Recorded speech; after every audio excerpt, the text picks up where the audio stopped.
Vong Navarro handang-handa na sa tunay na laban dito kay Denise Corneo. Hello guys, mapagpalang araw sa ating lahat. Narito yung latest update dito nga sa kaso ni Vong Navarro. Dito kasi sa programa ni Christopher Min na Showbiz Now na napag-usapan nila ang tungkol dito kay Vong Navarro, kung saan nga ay masayang-masaya nga itong si Vong sa panahon ngayon, lalo't lalo na at nag-reunion sila ng kanyang kagrupo na Street Boys, at dito ay napag-usapan din nila na handang-handa na nga itong si Vong Navarro na ilampaso si Denise Corneo sa kasong sinampa sa kanya na pang-rape. Kaya ito guys, pakinggan natin kung ano nga ba ang mga kwento nila o chismis nila dito kay Vong Navarro. Gaya na rin ngayon si Vong Navarro. Alam mo, nung pinanonood ko yung reunion nila ng Street Boys, tapos yung Christmas party, yung mukha ni Vong na matagal na panahon nating nakita na napakalungkot, ibang-iba na po talaga ngayon po. Kami maligaya po dahil maligaya na rin ngayon si Vong Navarro. Diba naman? Yes, of course. Alam mo, nung pinanonood ko yung reunion nila ng Street Boys, tapos yung Christmas party, yung mukha ni Vong na matagal na panahon nating nakita na napakalungkot, nagwo-worry, o masyadong malayo ang tingin na parang wala naman direksyon, ibang-iba na po talaga ngayon. Ando na yung pag-asa, nando na yung kumpiyansa sa pamamagitan ng mga kaibigan at kapamilya. Diba? At nakakatawa, kasama tayo sa kanyang kaligayahan kasi isa tayo sa mga nanalangin.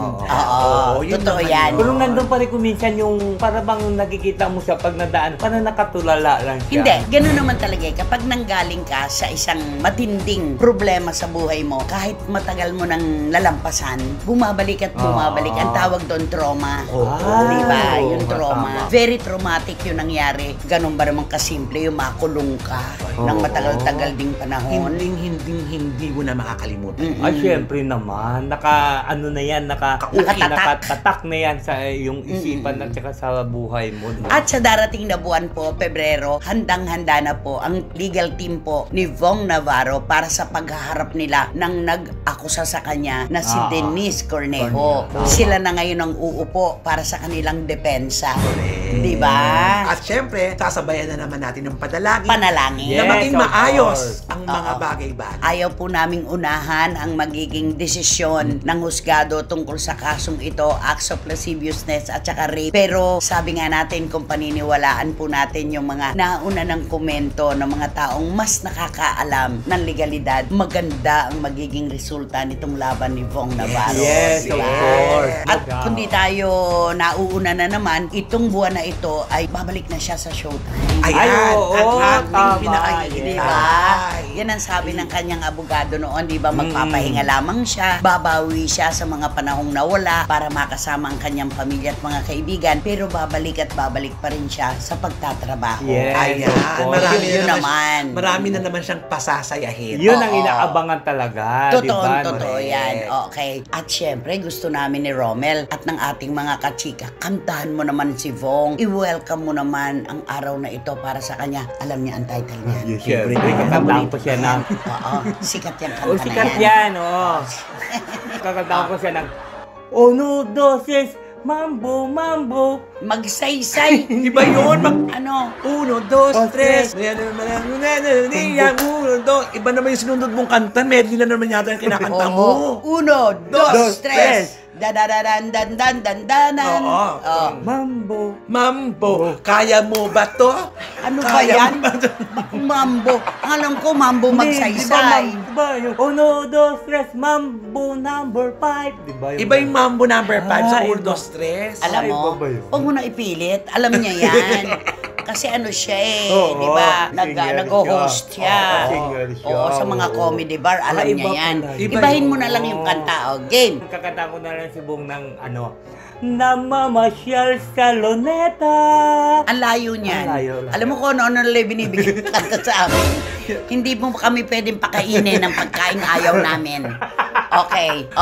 Ano? Ay, di ko kanta ko na lang sa he, yung kay Jello, di ba? Got it loud, got it loud. Hey, hey, hey. I got it loud. Kung I got it loud. He, He, he, he. he, he, he. Alam mo kung ano na lang yung mga kinakanta mo. So ayun na guys, magandang balita nga ang nangyari kay Wong Navarro kasi nga sa wakas ay nakita na natin na masayang masaya na ngayon si Wong Navarro at ito nga ang sinasabi nila Christopher Min na tuloy na ang tunay na laban dito kay Wong Navarro kasi nga malaki yung pag-asa nila. Itong darating na February sila na ang uupo sa korte para idipinsa yung sarili ni Wong Navarro. Gaya nga nang sabi ni Christopher Min, ilalampaso na nga ni Wong Navarro itong si Denise Cornejo sa kasong isinampas sa kanya. Ngayong masayang-masaya na si Wong Navarro at kitang-kita na kasama niya yung mga kasamahan niya sa Street Boys na nag-reunion nga sila at syempre yung mga kaibigan niya.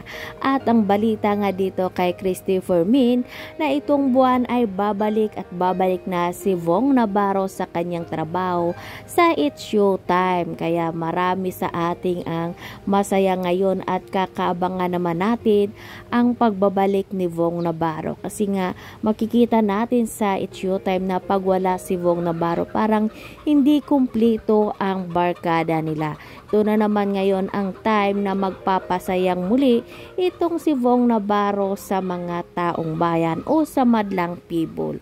Kaya napakagandang balita ito para sa atin nga mga tagahanga at nananalangin kay Wong Navarro na sana ay bumalik na sa dati yang trabaho at malagpasan niya kung anuman yung mga problema na kanyang kinakaharap. Kaya kakaabangan natin itong si Wong Navarro sa kanyang pagbabalik sa It's Showtime at syempre sa kanyang tunay na laban dito sa kanyang kaso na isinampa ni Denise Cornejo kasi nga handang-handa na ang legal team nga nila Wong Navarro para sa tunay na laban dito kay Denise Cornejo. Kaya kakaabangan natin kung ano lalaga ang magaganap at yung hatol ng korte sa darating na mga panahon dito sa kaso ni Wong Navarro. Pero yun nga ay kailangan natin ipagdasal na magiging okay ang kalalabasan ng kaso ni Wong Navarro.